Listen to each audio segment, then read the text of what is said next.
challenge. Oui, encore une. La dernière vidéo, c'était déjà le cas. Mais que voulez-vous? J'adore les challenges. Ça me permet de me challenger. Ça me permet de faire des piles à lire, chose que je ne fais pas lorsque les mois où je ne participe pas à des challenges. Et ce challenge me tenait à cœur parce c'est sa première édition. Il est organisé par une booktubeuse que j'aime énormément, son travail, sa chaîne, et je la suis depuis plusieurs années.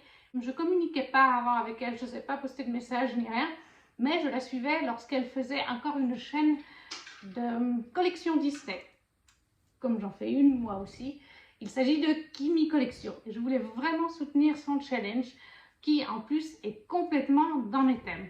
Elle ne pouvait pas mieux tomber que le thème qu'elle a choisi puisqu'il s'agit du Greek Mythology Books Challenge. Un challenge avec des catégories liées à la mythologie grecque. Ceux qui suivent un petit peu la chaîne commencent à savoir que la mythologie grecque c'est ma préférée. J'aime bien aussi les autres mythologies, les égyptiennes aussi. Mon chat s'appelle Thor en référence au dieu d'Asgard, aussi aux super-héros, bien sûr. Mais j'adore la mythologie sous toutes ses formes, donc forcément, je ne pouvais que participer et soutenir Kimi. Je vous mettrai bien sûr en barre d'infos la vidéo de présentation de Kimi et sa chaîne, que vous puissiez aller jeter un petit peu. En plus, très souvent, pas tout le temps, mais très souvent, Kimi a des goûts similaires avec les miens au niveau des lectures. Donc, forcément, ça joue aussi. Ce challenge aura lieu du 15 septembre au 31 octobre, soit un mois et demi, avec 10 catégories, soit 10 livres. Alors oui, on est le 14 septembre, j'ai un peu de retard pour vous filmer ma pile à lire. Je voulais le faire lundi, mais voilà. On m'a demandé des heures sup au travail, donc lundi comme mardi, j'ai pas pu tourner parce que je suis restée travailler plus tard. Je le fais aujourd'hui et j'espère poster au plus vite cette vidéo. Comme je vous ai dit, nous avons donc 10 catégories avec 10 livres différents. Et comme on est sur de la mythologie, Kimi a bien sûr choisi des dieux de la mythologie. Et pour commencer, le tout premier, bien entendu, Zeus, le roi des dieux, le chef des dieux, avec comme, c'était pas un mot-clé, c'était plutôt une définition, une relique de notre pâle, un vieux livre de notre pâle. Alors techniquement, je n'y ai pas mis la plus vieille relique, c'est la plus vieille relique, c'est l'archive collection Disney qui est comme ça épaisse, qui est en anglais, qui est comme ça large, qui est comme ça grosse, et qu'il va falloir un de ces jours que je lise parce que je l'ai acheté en VO il y a 5-6 ans. Clairement, c'est ma plus grosse relique, mais elle est en anglais. Après, je ne savais pas, elle a été traduite en français, mais bref, je ne vais pas me mettre ça parce que clairement, je vais mettre, vu que c'est en anglais, un peu plus d'un mois et demi à lire un truc qui est épais comme ça, qui fait genre 5-6 kilos. Ce livre ne rentre nulle part, il est posé dans un coin de l'appartement, il ne rentre dans aucun meuble, il est beaucoup trop gros. Mais dans mes reliques, eh bien, j'avais le tome 2 de Grisha, de Leigh Bardugo, avec ses éditions que je préfère aux actuelles. Parce que ça fait plus d'un an que j'ai commencé à lire le tome 1. Et avant de lire le tome 1, ça faisait déjà genre 6-7 mois qu'il traînait dans ma palle. J'ai un petit peu du mal avec Grisha. C'est pas mauvais, attention, hein. J'ai quand même passé un bon moment dans le tome 1, sinon je ne lirais pas le 2. Clairement, si ça m'avait vraiment pas plu, je ne le lirais tout simplement pas. Mais ça ne m'a pas transcendé. C'était agréable, mais sans plus. L'héroïne, j'ai un petit peu du mal avec elle. Alinéa, en fait. Alina, pas Alinéa. Mais en même temps, j'ai envie de voir où est-ce qu'on va aller. Le Darkling est un personnage qui me plaît. J'étais un peu surprise, j'aurais dû me douter, mais voilà. Donc là, nous sommes dans un univers de fantasy complètement inventé. Et nous avons des Grishas qui sont des êtres avec des espèces de pouvoirs. Même s'ils n'aiment pas dire que c'est un pouvoir, ça en est quand même un. Chacun a un pouvoir bien défini. Et Alina va avoir un pouvoir très rare. Je ne veux pas vraiment vous dire quel pouvoir elle va avoir parce que c'est à un moment donné dans le tome 1 qu'on le découvre assez rapidement. Mais je ne sais plus si c'est sur la couverture, donc je ne veux pas vous spoiler. Mais elle a un pouvoir qui est très rare et qui pourrait aider à repousser le mal qui sévit dans ce royaume que le Darkling a fait maître. Elle est aidée d'un ami d'enfance proche d'elle tout au long de ce récit. Elle se fait d'autres amis au sein de Grisha parce qu'elle va être conduite par... je ne sais plus comment il s'appelle. Ça fait un moment que je l'ai lu. mais elle est conduite par un chef, un des chefs des Grishas, dans leur antre pour être formée à son nouveau pouvoir qu'elle vient de déceler, parce qu'elle ne savait même pas qu'elle avait ce pouvoir. Et elle va se faire des amis, elle va se faire des ennemis. Voilà. Un univers de fantasy complètement inventé, des personnages avec des pouvoirs, voilà, des méchants, une partie du royaume qui est dans une zone d'ombre, enfin une zone de, ouais, d'ombre, de brouillard sombre avec des créatures à l'intérieur. C'est grosso modo le pitch de base. Je ne veux pas en dire plus, c'est un tome 2, c'est toujours difficile d'en dire plus. Ça, c'était pour la catégorie de Zeus. Ensuite, le deuxième dieu, c'est Poséidon. Avec cette fois, comme mot-clé, l'eau, tout simplement, juste l'eau. Alors là, j'ai choisi un livre que je ne possède pas. Je vais le prendre en e-book. Il vient de sortir, mais je le prendrai en e-book parce que je ne sais pas encore si ça va vraiment me plaire. Voilà. Il s'agit de Fable, le tome 1 de Adrienne Young, qui est paru chez Rajo. Ah oui, j'ai oublié de vous dire avant que celui-ci est chez Milan. Et donc Fable, paru chez Rajo, le tome 1 d'Adrienne Young, toute récente, la sortie c'était le 7 septembre, hein, ça fait pas très longtemps. Je sais juste les mots-clés: fantasy, young adulte, romance, pirate, mer, aventure. On rentre complètement dans la catégorie de l'eau. Mais encore une fois, les pirates, c'est pas forcément ce que je préfère. J'aime bien quand il y a des sirènes aussi. À voir. Je sais qu'il y a des gens qui ont beaucoup aimé, il y en a d'autres qui ont moins aimé. J'ai envie de me lancer. Et puis en plus, il me semble que, je ne veux pas dire de bêtises, mais il me semble que le Discord des pépites de Gladys a voté pour avoir des LC et qu'on va faire Darkrise et Fable en LC. Donc en plus, une pierre ou deux coups. En troisième catégorie, nous avons Hadès, dieu des enfers, bien sûr, avec les mots-clés deuil et mort. Au début, je me suis dit, qu'est-ce que je vais bien pouvoir mettre? Parce que le deuil et la mort, c'est clairement pas le genre de livre que j'aime lire. Voilà, je suis phobique de la mort, donc les gens, quand vous faites des challenges et que vous mettez mort et deuil, ça ne m'aide pas. Voilà, sauf si je vais crier dans mon lit à tout bout de champ. Une phobie, c'est une phobie. Mais finalement, je pense que j'ai trouvé un livre qui doit parfaitement rentrer. J'ai choisi du coup Alumnia, le tome 2 de Tiff, paru chez Plume Blanche. Regardez-moi, c'est une beauté. Couverture magnifique, mise en page, encore une fois magnifique si je trouve.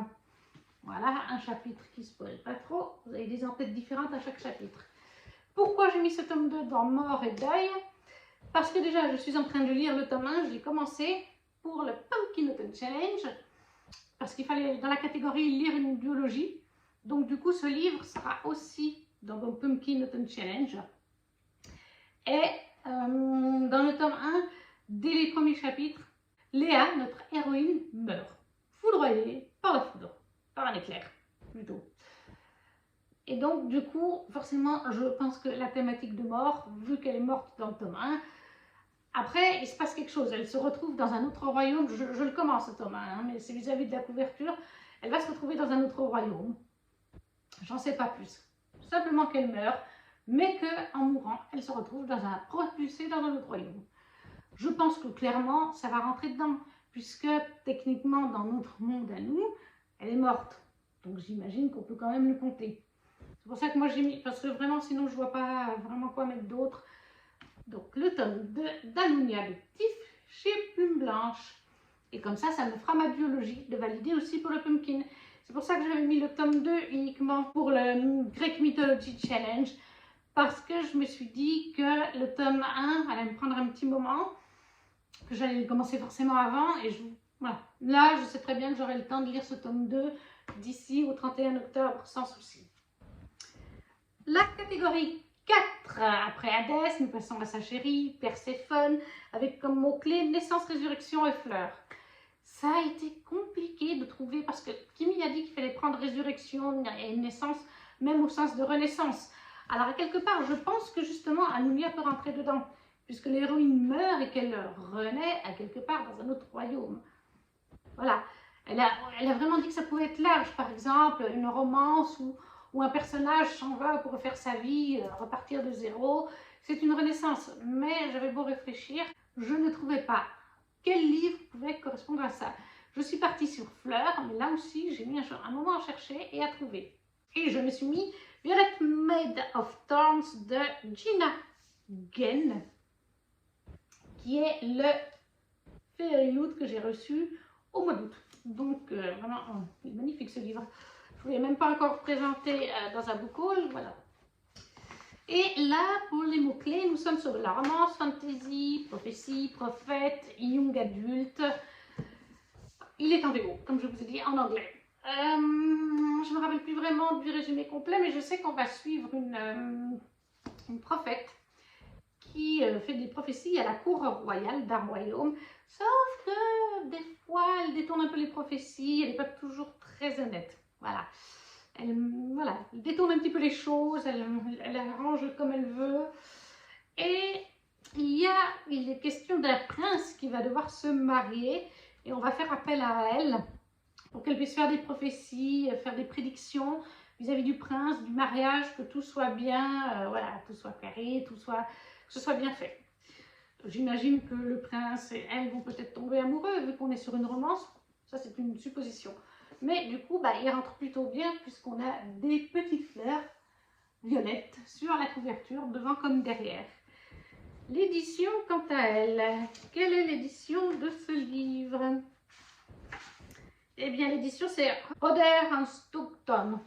Je crois que tous les livres de chez Fairy Loot sont de cette maison d'édition, de toute façon.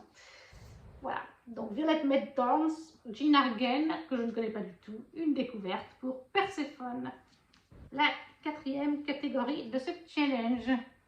Ensuite, la 5e catégorie, le dieu Arès. Bien sûr, la guerre et la bataille. Là, c'était assez facile, guerre et bataille, j'en ai plein des livres. Je me suis mis un autre livre en VO, c'est-à-dire que je crois qu'on a mis le même avec Amélie, ma copine de lecture canadienne.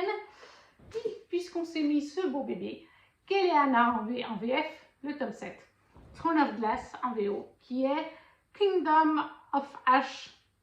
C'est le tout dernier tome de la saga. Et il n'est pas petit, hein, ce tome-là. Combien il fait? Je ne sais pas si j'ai pas présumé de mes forces. Ah, 984 pages. Ah oui, clairement, là, je crois que même Crescent City en VO n'en fait pas autant. Voilà à peu près, le tome 2. Voilà, je me suis mis 2 livres en VO en 1 mois et demi. Il va vraiment falloir que je commence Violet Made Thorns très vite, ou celui-là, surtout vu sa taille. Hein. Là, celui-là, ça va. Hein. Mais oui, hein. 2 beaux bébés, surtout celui-là. D'ailleurs, il est lourd. Keleana, le tome 7. Est-ce que j'ai vraiment besoin d'en parler? On va suivre dans un royaume de fantasy complètement inventé Keleana, une jeune assassin de 19 ans qui a été faite prisonnière parce qu'elle s'est fait trahir par quelqu'un. Et c'est le roi d'Aldaran lui-même qui l'a fait emprisonner dans les mines d'Andovier. Et un an plus tard, le chef de la garde, Charles, vient. Keleana croit que c'est son heure, alors qu'en fait, elle est conduite devant le prince Dorian, le fils du roi d'Aldaran, qui lui explique qu'il va y avoir des joutes, des jeux que le roi a organisés pour trouver son champion suprême, qui sera en fait le Larbin pendant plusieurs années, qui fera les meurtres que le roi d'Aldaran lui demande. Ce rival de ce royaume ne me plaît pas, tu le tues. Celui-là m'empêche de conquérir son royaume, tu le tues. Mais avant d'avoir son champion, le roi a envie de s'amuser avec ses nobles et il décide donc d'organiser des joutes où tous des criminels, des assassins, des voleurs, des mercenaires, bref, toutes ces personnes un peu des racailles à quelque part, seront réunis. Chaque noble peut choisir qui il veut. Et Dorian, il a décidé de choisir le meilleur assassin qui régnait avant d'être capturé, Keleana. Ça, c'est juste le tome 1. Hein. Et d'ailleurs, très vite, Keleana, lors de ses joutes, se rend compte qu'il y a des meurtres parmi les concurrents. Le chef de la garde ne trouve pas de ce qu'il s'agit parce que c'est des meurtres très sanglants et qui ont l'air un petit peu surnaturels. Et on est dans un royaume où la magie n'existe plus puisqu'elle a été bannie par le roi d'Aldaran lui-même grâce à des sortilèges, certainement. Les faées ne peuvent plus se transformer en faées C'est-à-dire que dans ce royaume, les faées peuvent se transformer en animal. Ils ont leur forme faée avec leurs oreilles pointues et une forme animale. Chaque faée a une forme animale. Un peu comme dans Akota. Les faées ont aussi des formes animales. Enfin, certains. Dans certaines cours. Et du coup, depuis qu'il n'y a plus de magie, certains faées sont bloqués dans leur corps de faées normaux, d'autres sont bloqués sur leur forme animale, les sorcières ne peuvent plus faire de magie, les guérisseuses n'ont plus de dons de guérison, voilà, tout simplement. Sauf que, avec ces meurtres, elle se rend compte très vite qu'il y a quelque chose vis-à-vis de la magie, mais elle ne sait pas trop quoi. Elle va donc se mettre à enquêter. Ça, c'est pour le tome 1. Par la suite, il se passe énormément de choses. Des nouvelles créatures entrent en jeu. Voilà. Je ne peux pas vous en dire plus parce que ce serait vous spoiler, mais c'est une saga. Plus les tomes avancent et plus il se passe de choses.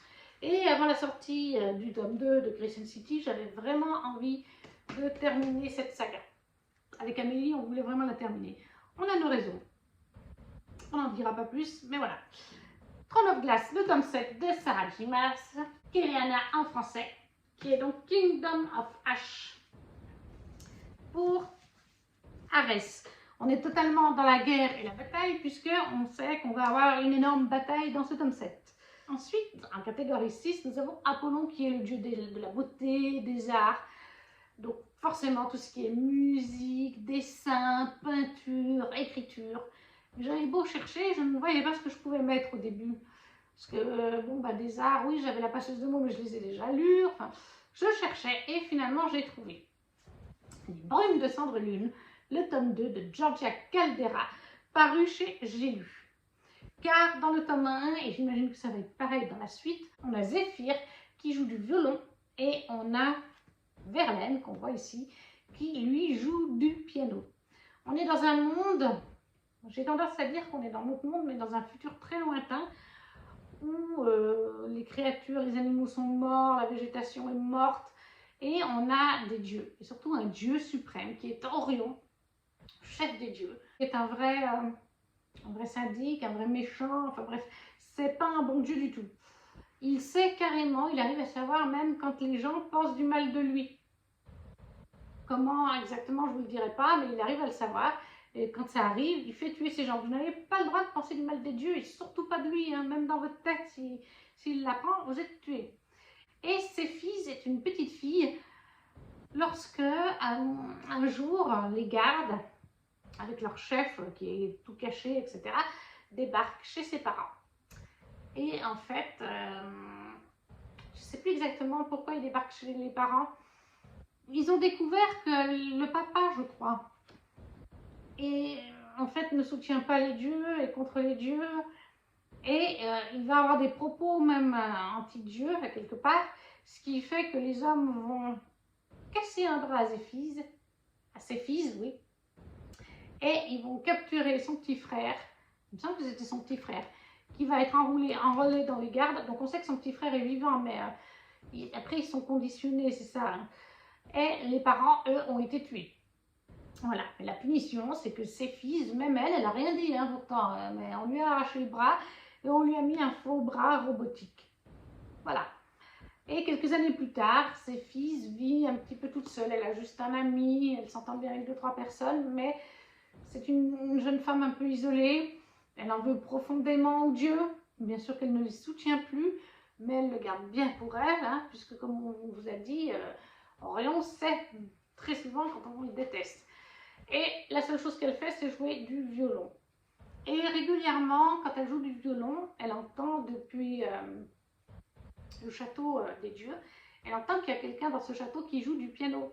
Et des fois, ils jouent ensemble en même temps, ils sont coordonnés, ils jouent un même morceau, ou alors je ne sais plus, c'est un morceau inventé, mais ils s'harmonisent entre eux. Donc on a cet aspect d'art par la musique que tous les deux aiment beaucoup. Ça, c'est donc Georgia Caldera, le tome 2 des Brumes de Cendre Lune, que je conseille vivement. C'est une romance fantasy, même si le premier tome, on met les bases, on va dire. J'avais vraiment hâte en plus de lire ce deuxième tome, et bizarrement, je l'avais mis pour le mois de la fantasy, et je ne sais pas ce qui s'est passé, j'ai oublié que je l'avais mis dedans. Je suis en train de faire là mon reading journal, et j'ai réalisé qu'il me manquait celui-là pour valider une catégorie, une sous-catégorie. Enfin voilà. Georgia Caldera, Les Brumes de Cendrillon, le tome 2 chez J'ai lu. En 7e catégorie, nous avons Artémis. Artémis, déesse de la nature, de la chasse. Donc là, Kimi nous a mis nature, chasse, quête et créature. Donc j'avais un petit peu tout ce qu'il fallait, quête, créature. On a tout ce qu'il faut dans la Guilde des Ombres, tome 2.2, d'Anatrice, chez Plume Blanche. Regardez-moi encore une fois ce travail de qualité. Ah, ces livres chez Plume Blanche, ils sont juste trop beaux. Est-ce que je peux vous montrer? Voilà, une en-tête de chapitre. C'est juste magnifique. Que demander de plus? Même derrière, enfin tout est... Ouais. Anatrice, la Guilde des Ombres, cet univers que je compare un petit peu aux univers de Tolkien, tellement c'est bien développé. Anatrice développe cette saga depuis plus de 10 ans. Elle a commencé à l'écrire sur Wattpad avant que Plume Blanche le publie. Et ça se sent, les personnages sont travaillés, le world building est travaillé. On a un nombre de créatures, on a des humains, oui, on a des elfes, des elfides, on a des dragons, à un moment donné on a même des fées, on a des dieux, déesses. Non, vraiment, il y a un nombre de créatures là-dedans incroyable. Tous les personnages sont travaillés, il y en a qui sont gris, qui sont ni noirs ni blancs, c'est-à-dire qu'à un moment donné, surtout un personnage par exemple, à un moment donné, il fait quelque chose de mal, mais après, il va faire un autre truc par derrière de meilleur, ou le contraire. Et c'est pour ça qu'on ne sait pas le situer. Ils sont gris pour moi, tous, de toute façon, même Panama, il y a des moments où elle serait plutôt un peu grise sombre, d'autres moments où elle revient plus dans la lumière. Parce que dans la Guilde des Ombres, on suit en fait Panama, qui est une petite fille qui est orpheline au début de la saga. Elle a été séparée de son petit frère, elle a été placée en orphelinat. Et un jour, dans cet orphelinat, débarquent deux membres de la Guilde des Ombres. Fournaise, un des deux chefs de la Guilde, est le haut maître, Faucheur. Et il lui propose de rejoindre la Guilde des Ombres, car dans cette guilde d'assassins, tous, alors la plupart sont des elfides, ou des moitiés ou quarts elfides. C'est-à-dire qu'ils ont tous des pouvoirs, car en général, les humains n'ont pas de pouvoir, c'est les elfides qui en ont. Mais Panama n'est pas n'importe quelle humaine, parce que oui, c'est une humaine, mais elle a un pouvoir, elle a le don de mort, c'est-à-dire que quand elle vous touche, elle peut choisir comment vous tuer, lentement, vite, quel organe va s'arrêter, de quelle manière. Il y a 36 000 morts différentes avec Panama qui sont possibles. Et on découvre assez vite que Panama n'est pas juste une simple humaine avec le don de mort. Don de mort qui est hérité de la déesse de la mort, parce qu'on a la déesse de la mort, on a la déesse de la vie, on a d'autres dieux et déesses, et Faucheur d'ailleurs, lui, a le don de vie. Voilà, donc on part sur ça. Le premier tome, c'est Panama qui apprend à devenir une assassine en utilisant son don, certes, mais surtout sans son don. 31 000 façons de tuer quelqu'un, l'espionnage, la traque, tout ce que vous voulez. C'est un livre adulte. C'est clairement pas à mettre pour les mains d'enfants. Je pense qu'il faut au moins avoir 16 ans pour le lire. Après, bien sûr que de nos jours, les jeunes, ils connaissent tout.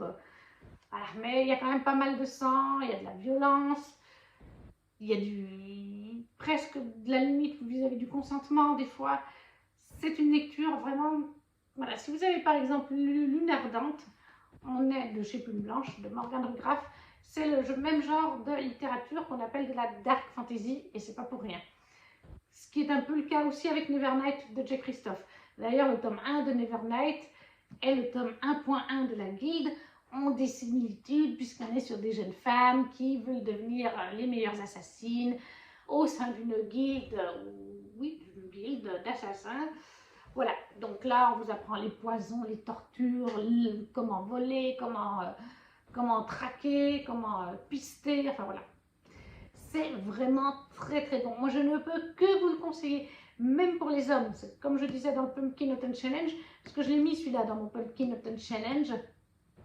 Et c'est ce que j'ai dit, c'est clairement une saga qui est pour femmes comme hommes, parce que la romance ne prend pas le pas sur le récit. On commence certes avec Panama, mais plus les tomes passent, plus l'univers se développe. Déjà à la fin du premier, on commence à avoir des étendues, mais plus ça passe, plus c'est... Enfin voilà, c'est... Et les descriptions des lieux et tout... Non, franchement, la plume d'Anatrice, elle est magnifique. Moi, je ne peux que vous le conseiller. La Guilde des Ombres, le tome 2.2 d'Anatrice, chez Plume Blanche. Et c'était pour les moquettes et créatures, hein, bien sûr. Parce que nature, non, quand même moins. Chasse, oui, on peut dire quand même, quelque part, un esprit de chasse, puisqu'on traque, on surveille des personnes à tuer sous contrat. Donc, ouais, il y a un peu de la chasse. La catégorie 8 maintenant, Aphrodite, déesse de l'amour. Forcément, Kimi nous demande une romance. Et là, je ne l'ai pas encore. J'ai mis une romantécie que j'ai mis aussi dans mon Pumpkin Autumn Challenge. Il y en a 3 dans ce challenge qui sont communs avec le Pumpkin. Et les 7 autres sont vraiment pour cette pile à lire. Et il s'agit de Serpentine Dove, le tome 2 de Shelby Maori qui va sortir chez De Saxus, que j'ai bien sûr commandé pour ma part en relié. Les mots-clés dans Serpentine Dove, si je retrouve ma petite page internet, c'est romance, fantasy, magie, sorcière, amour compliqué, chasse aux sorcières. Pour vous résumer, c'est un tome 2, donc on va faire le tome 1. On suit Lou, qui est une sorcière, qui s'est isolée des sorcières et des clans de sorcières. Elle n'utilise plus sa magie depuis plusieurs années parce qu'elle est recherchée par son clan. Pourquoi, comment, je ne vous le dirai pas. Elle n'utilise plus sa magie, donc on ne peut pas la déceler. Elle est copine avec une autre sorcière et elles sont dans un coin où il y a l'église avec l'archevêque qui commande les chasseurs de sorcières. Tout simplement, on est dans une espèce d'une France fictive, on s'inspire un petit peu de France. En VF, vous aurez moins sur ressenti. Oui, vous aurez des prénoms qui font des noms de lieux et des prénoms qui font français, mais c'est parce qu'en VO, tous ces noms et prénoms sont vraiment en français. C'est ce qu'on m'a dit. On est vraiment sur une inspiration de langue française pour les villages, certains noms de lieux, de personnages. Voilà, donc on est sur de l'inspiration un peu française. Et du coup, on suit Lou et on suit aussi Raid, un chasseur de sorcières qui est vraiment comme ça. Et il me semble qu'il, de mémoire, il est assez bien placé dans les chasseurs de sorcières Raid. Je crois qu'il est pressenti, enfin c'est un des chouchous de l'archevêque, de l'évêque, l'archevêque. Et il est pressenti, je crois, pour reprendre sa place. Ou... En tout cas, c'est un des hauts gradés au sein des chasseurs de sorcières. Dans ce royaume, les chasseurs de sorcières, ils sont comme ça. C'est les sorcières, c'est le mal. Puis les gens aussi, d'ailleurs. Les sorcières, c'est le mal. Sitôt qu'une femme fait quelque chose un peu de travers, on va la qualifier de sorcière. Bref, on est en pleine chasse aux sorcières, tout simplement. Et un jour, Lou et Red vont se croiser. Comme Lou n'utilise pas ses pouvoirs, Red ne va pas la détecter. Par contre, il va se passer un événement entre eux, je ne peux pas vous dire quoi, mais un événement qui va avoir lieu publiquement. Et ça fait scandale, parce que Red est un chasseur, mais surtout, les chasseurs sont à la solde de l'église, et donc ça doit être bien vu. Et le geste que Red va avoir envers Lou est pas bien vu par les gens. Par contre, si Lou et Red sont mariés ou fiancés, les gens le verront bien et ne diront pas qu'est-ce qui se passe avec l'église, avec les chasseurs, pourquoi il a réagi comme ça, celui-là. Donc, notre archevêque évêque, je ne sais plus si c'est un archevêque ou un évêque, enfin, un religieux, vous avez compris, vous placez, il leur dit comme ça, on ne veut pas de scandale, donc vous allez vous marier. Et puisque vous êtes fiancés, ce que Red a fait à Lou ne sera pas mal vu par le peuple. Alors bon, ils ne sont pas ravis tous les deux, mais en même temps, Lou, elle réfléchit, puisqu'elle est recherchée par un clan de sorcières et qu'elle se cache depuis des années, elle se dit épouser un chasseur de sorcières et vivre avec lui au sein de l'église et tout ça, comme ça, les sorcières qui me cherchent, venez me chercher au milieu des chasseurs de sorcières dans l'église. Donc elle se dit finalement, pourquoi pas, je vais me la jouer pépère. Mais bien sûr que lui déteste les sorcières, elle déteste les chasseurs, même si elle va essayer gentiment de l'amener sur un autre terrain, tout en se faisant passer pour une simple humaine, bien entendu. Ça, c'est les bases du tome 1, je ne vous dirai pas comment se finit le tome 1, mais donc c'est la suite. Alors j'espère que ce sera bien, parce que je sais que certaines personnes ont lu le tome 2, et que c'est un tome un peu moins bon que le 1, et qu'après le tome 3 remonte la barre, mais le tome 2 est un petit peu en dessous apparemment. Je verrai bien. Moi j'ai hâte qu'il sorte en tout cas, et on a déjà prévu de le faire en LC, sur le Discord des DLC, dont je vous mettrai le lien, bien sûr, en barre d'infos. En catégorie 9, on a bientôt terminé, on a Hermès, avec cette fois comme mot-clé correspondance et vacances. Correspondance, j'ai clairement pas grand-chose qui correspond, donc j'ai joué sur vacances et je pense qu'il va très bien dedans. On a Lentille-Lune de miel de Christina Lorenz chez Hugo Boss. Clairement, je pense que c'est parfait. Tout simplement parce que dans cette histoire, on est à un mariage et tous les invités vont tomber malades lors de ce mariage parce qu'ils vont manger un produit qui a été intoxiqué en fait. Ils vont tous avoir une intoxication alimentaire, ils vont finir à l'hôpital. Sauf deux invités.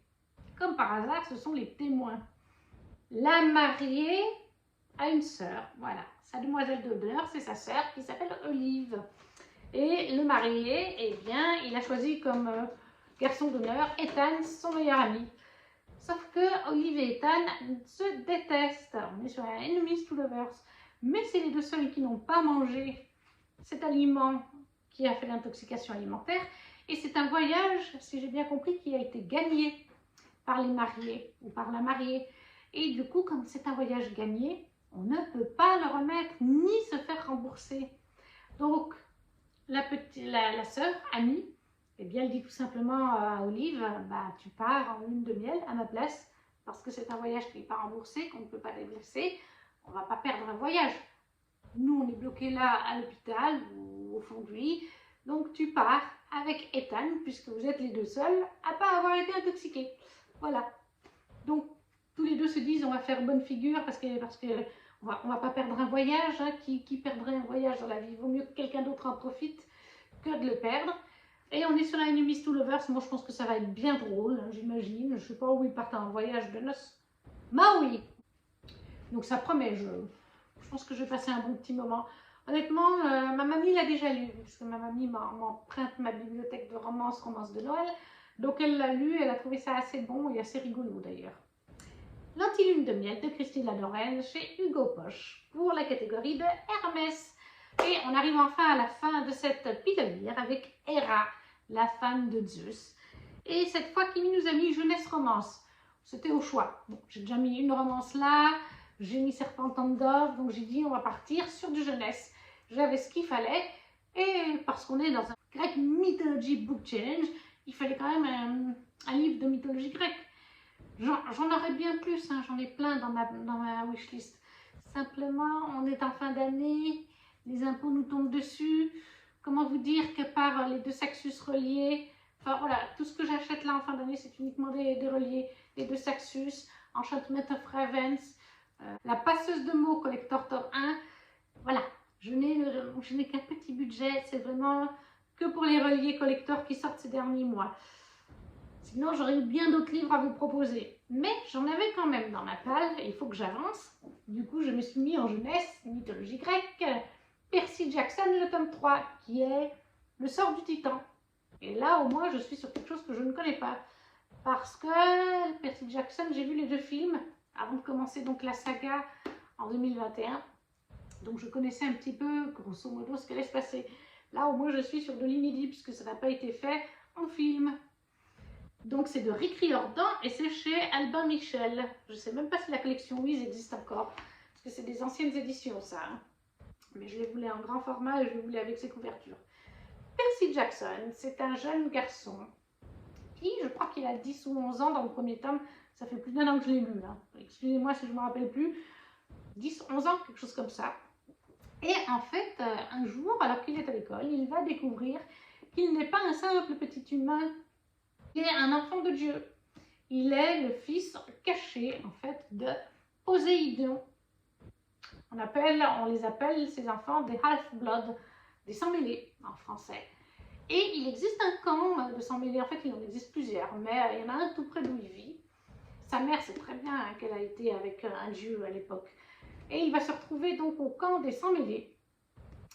En plus, Poséidon n'avait jamais eu d'enfant. C'est un des... il a que Percy, parce qu'en plus, il me semble que Zeus, Poséidon et Hadès, depuis quelques siècles ou années, ne font plus d'enfants parce qu'il y a eu quelques problèmes avec leurs descendants, parce que c'est les trois dieux principaux, ils sont forts, etc. Il y avait un souci avec leurs enfants, je ne sais plus quoi. Mais voilà, donc il est le rejeton de Poséidon, alors que les trois dieux principaux, les trois fondateurs, hein, ne sont plus censés avoir des enfants. Et bien sûr, il va y avoir plein de complots. Pas trop en parler, c'est un tome 3, hein, mais on va commencer avec un premier complot dans le tome 1, c'est-à-dire que la foudre de Zeus va disparaître. Et comme par hasard, on va accuser, il me semble qu'on accuse Percy d'ailleurs. En tout cas, certains voilà, disent que c'est Percy, et par contre d'autres lui disent de partir en quête de ces fameux éclairs, de retrouver le vrai voleur. Voilà. Est-ce que Percy découvre qui est le vrai voleur? Je ne vais pas vous le dire, mais le tome 1, on part sur ça. Une quête vis-à-vis du vol des éclairs de Zeus. Le tome 2, c'est son pote, le faune, qui a disparu. Et Grover, voilà, il voit Grover dans un rêve qui se fait kidnapper. Et en fait, Grover, son pote faune, s'est vraiment fait kidnapper. Et il part avec Annabeth pour le chercher, et en même temps pour chercher la toison d'or. Voilà. Là, le tome 3, sur quoi est-ce qu'on part? Les monstres sont toujours décidés à tuer les demi-dieux. Oui, bon, ben voilà. Voilà, ils vont se retrouver face à une manticore. Je sélectionne parce qu'il y a des choses qui vous spoilent, donc je ne peux pas vous lire tout le résumé. Mais voilà, ils se trouvent face à une manticore. Voilà, la déesse Artémis qui va les aider. Mais ben, certains personnages vont disparaître. Bref, on est souvent sur des personnages qui disparaissent ou les éclairs de Zeus. C'est des enquêtes, à quelque part. C'est rigolo, franchement, c'est à prendre. C'est pas à prendre non plus au degré hyper sérieux. Hein. Alors, il y a du mystère, attention, hein, il y a un petit peu de réflexion, mais ça reste du jeunesse. Hein. Ça va pas être hyper complexe. Voilà, c'est jeunesse. Mais moi, j'aime bien, c'est rigolo de mélanger le moderne, notre société, avec les dieux de l'Antiquité. Et puis, il y a cette touche de rigolo là-dedans, parce que clairement, il y a des trucs, c'est loufoque. Il y a vraiment des trucs un peu barrés des fois où on sait très bien que c'est du jeunesse rigolo, tout simplement. Mais moi, ça me permet d'avancer cette saga parce que j'ai tous les Percy Jackson, 5 tomes, je crois qu'il y a. Et j'ai déjà tous les 5 de Héros de l'Olympe, il me semble. Et j'ai le premier tome de... je ne sais plus. Et ma mère les a déjà tous lus, les Percy Jackson et les Héros de l'Olympe, puisqu'elle adore aussi la mythologie. Je suis très en retard comparée à elle. Donc il serait peut-être temps que je me mette un petit peu plus à réécrire dedans parce que j'adore en plus quand même ce qu'il fait, hein, faut quand même le dire. Donc voilà, ça c'était pour la dernière catégorie de Héra. On a terminé cette pile à lire.